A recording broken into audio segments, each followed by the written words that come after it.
네, 부자들의 거짓신문에 읽는다. 머니투데이 조간신문 같이 읽어보시죠. 한국투자증권 아이언스타 우리 김성우 팀장입니다. 안녕하세요. 네, 안녕하세요. 예, 신흥국 위기설 여러분 최근에 많이 들으시죠? 오늘 머니투데이 헤드라인에서 다룹니다. 신흥시장의 위기설이 다시 번지고 있습니다. 이번에는 다르다라고 얘기를 하고 있는데요. 몇몇 나라는 이미 한계에 부딪혔습니다. IMF에 구제금융을 요청한 아르헨티나가 대표적인데요. IMF에 손을 벌린 건 2001년 겪은 이후 처음입니다. 외환당국이 한국의 대외 건전성에 대해서 지금 분석을 하고 있는데 어떻게 볼 수 있을까요? 네, 우리나라 같은 경우는 뭐 신흥국 대비해서 사실은 뭐 위기설에 조금 제외돼야 되지 않느냐라는 생각도 갖고 있고, 최근에 이제 경제 성장률을 봤을 때도 사실 뭐 최근에 이제 아르헨티나가 뭐 이제 금융 위기설이 나오면서 뭐 금리를 뭐 일주일 동안에 뭐 4번 정도의 상승 40%라면서요, 맞습니다. 네. 그래서 그런 면으로 봤을 때는 사실은 뭐 우리나라 같은 경우는 지금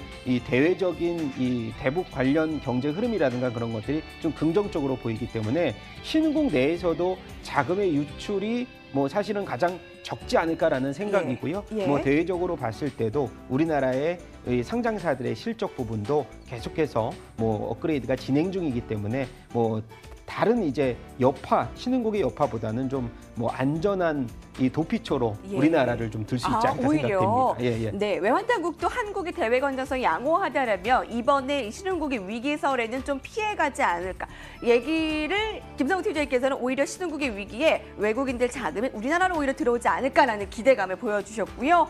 미국의 금리 인상 가속으로 달러 강세, 자금 유출 우려감 이번 주에 계속 예의주시해야 될 것 같습니다. 자, 첫 번째 소식은 최근에 남북 경협주의 거래량이 매우 실리면서 오히려 IT주가 좀 소외를 받고 있다는 소식입니다. 자, 삼성전자 최근 10거래일 동안의 주가와 공매도 비중을 같이 보실 텐데요. 공매도 비중이 무려 25%대까지 늘어났습니다. 지금 막대 그래프인데요. 4월 23일에 3%에 불과했던 공매도 비중이 급증하고 있습니다.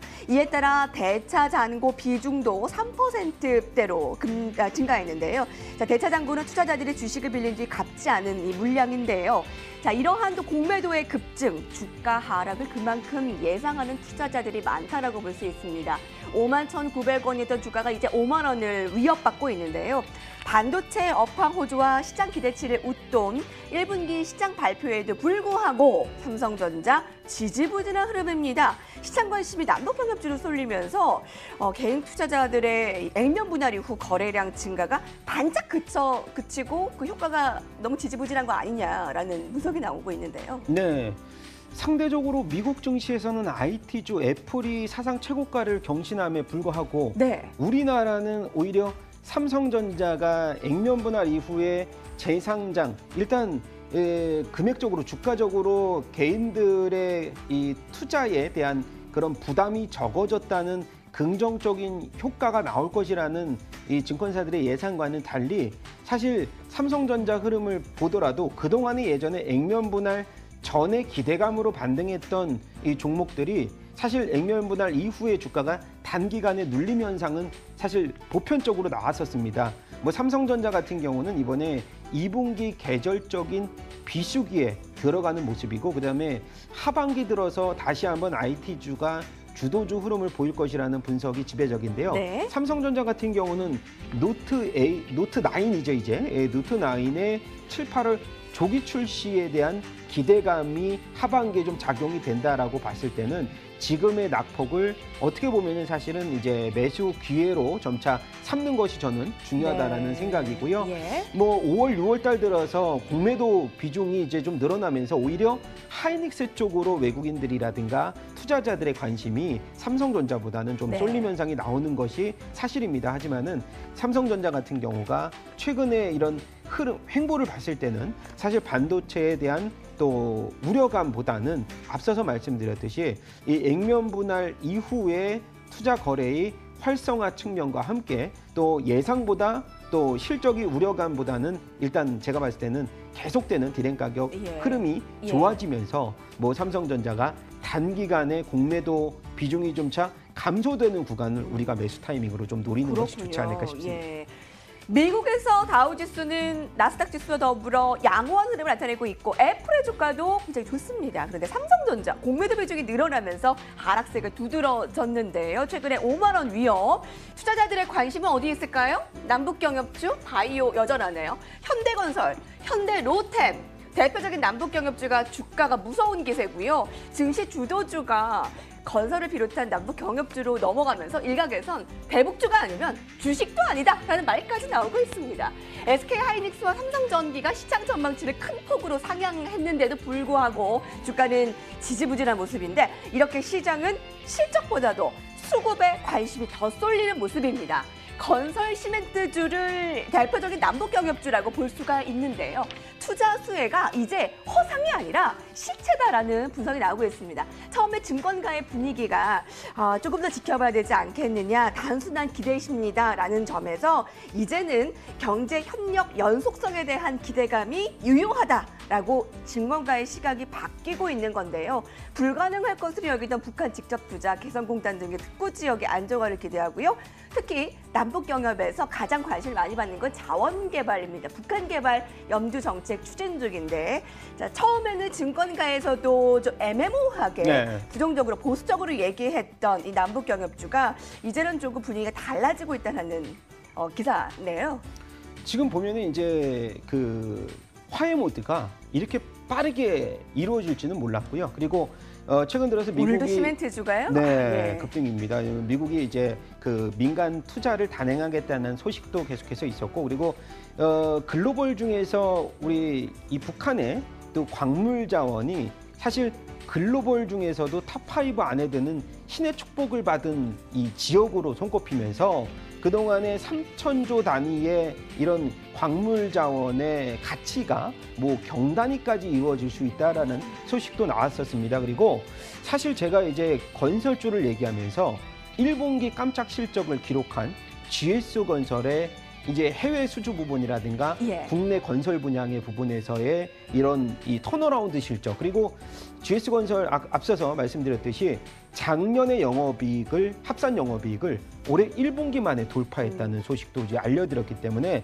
이제는 뭐 건설주를 비롯해서 시멘트주, 가장 탑픽은 이제 GS건설을 말씀드리겠지만은 실적으로 수반된 이 남북경협주가 사실은 덤으로 효과를 보였다라고 보실 수가 있기 때문에 사실 지금 이제 건설주를 몸에 담지 않은 투자자분들께서는 어느 정도의 고점 대비해서 눌림목을 이용한 신규 진입까지도 긍정적인 부분으로 저는 생각이 됩니다. 네, 주식의 상승은 단순하게 예측하기가 어렵다라는 시각에서 허상에서 실체로 아마 눌림에서 아마 관심 갖자라고 얘기하셨는데 잠깐 첫 번째로 넘어가서 오늘 헤드라인에서 게임주를 좀 볼까 하는데요.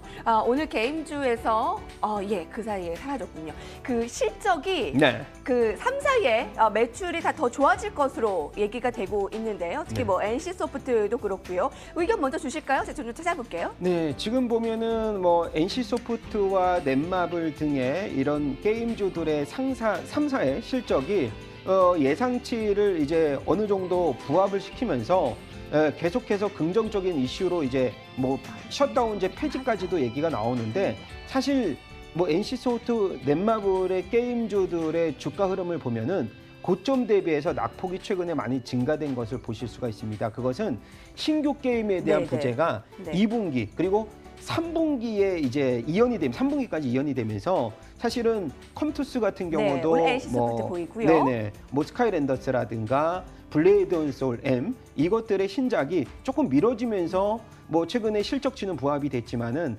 신규 모멘텀 부재라는 측면으로 봤을 때는 지금의 이런 이 게임주들의 수급적인 측면의 이탈은 사실 저희가 하반기 쪽 뭐 3분기로 포커싱을 맞춘다면은 뭐 제가 봤을 때는 어느 정도의 낙폭은 좀 하방 경직성이 굉장히 유지될 것으로 저는 생각이 되고요. 아까 말씀드린 대로 넥슨, 넷마블, NC소프트도 지난해 큰 폭의 성장세를 기록한 게임 3사가 올해 그 성과를 이어나갈 수 있을지 관심이 됩니다. 특히 신작과 글로벌 성과가 실적을 가릴 것으로 보이는데 넥슨이 순이익이 흑자 전환됐고요. 넷마블도 흑자 51% 성장, NC소프트도 영업이익 8%, 리니지 M 1주년을 맞아 올해 간담회가 진행되고 있는데 잠시 후에 아직 연결이 안 됐네요. 김택진 대표이사가 등장한다라고 합니다. 여러분 주목해 주시고요. 자, 그러면 SM그룹 이전에 바로 그 현장으로 가보겠습니다. 애니소프트의 간담회입니다. 지난 1년의 영상들이 나왔는데요. 벌써 1년인가 이런 생각이 들고요. 아마 리니지 M을 통해서 우리 어떤 걸 우리가 느낄 수 있었느냐 돌이켜 생각해 보니까 그거는 게임에서 함께 했었던 추억들, 그리고 설렘들, 그리고 여기 적혀 있듯이 같이 나누었던 즐거움들, 이런 것들이 리니지 M이 1년 동안 만들어낸 그런 성과가 아닐까 생각을 합니다. 그리고 오늘은 이어원이라는 이름으로 여러분들과 함께 하고자 자리를 마련을 했는데요. 리니지 M의 지난 1년간의 성과를 여러분들과 함께 나누고 싶어서가 아니고요. 새로운 리니지 M이 시작되는 첫 해임을 여러분들께 설명드리고자 이런 자리를 마련을 했습니다.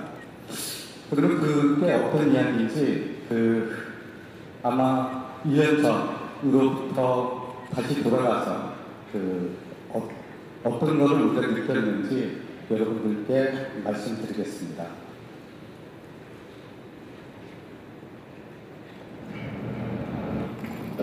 더 화려해질 수 있었습니다. 마지막 특징지 살펴봅니다. 키스트가 개장 직후 14%까지 오르기도 했습니다. 지금은 한 9%가량 오를까요? 내용 보실까요? SM 엔터테인먼트가 키스트를 제대로 인수를 하면서 성공적인 마무리를 지었는데요. 이 배용준 대주주 지분 25% 전량 매입. 엔터주가 올해 일제히 강세예요? 네, 맞습니다. 지금 보면은 SM도 그렇고 키스트도 그렇고 뭐 강세를 시현하고 있는데 한동안에 이제 JYP 엔터의 그런 구원파 잡음이라든지 그리고 YG 엔터의 실적 부진 때문에 주가 SM이라든가 키스트가 단기간에 이런 하락세를 보인 것이 엊그제 같은데요. 오늘 반등세를 보여주면서 뭐 SM을 필두로 해서 강세 보이고 있는데 SM 같은 경우 지분 100%를 보유한 SM 엔터테인먼트 재팬이요. 그동안 키스트의 이 자스탁자에서는 일본의 디지털 어드벤처 지분 6%를 인수하면서 이제 인수에 대한 그런 흐름이 이 스토리가 마무리가 됐습니다. 그래서 이런 통합 시너지의 긍정적인 효과와 함께 가장 탑픽으로는 제가 봤을 때는 SM의 주가 흐름이 굉장히 긍정적으로 보여주고 있고요. 그리고 최근 들어서 중국 관련주의 모멘텀이 사실 남북 경협주로 좀 옮겨갔었는데 다시 이러한 긍정적인 이슈로 돌아설 수 있는 계기가 되지 않을까 싶습니다. KS 6%, SM 6% 동반 상승이고요. YG 엔터가 실적이 부진하면서 실망스러웠잖아요. 현대차 투자증권에서 목표가를 내려잡았는데도 오늘 YG 엔터도 같이 오름세입니다. 오늘 여기까지 볼게요. 제대로 경제신문에 있는데 함께했습니다.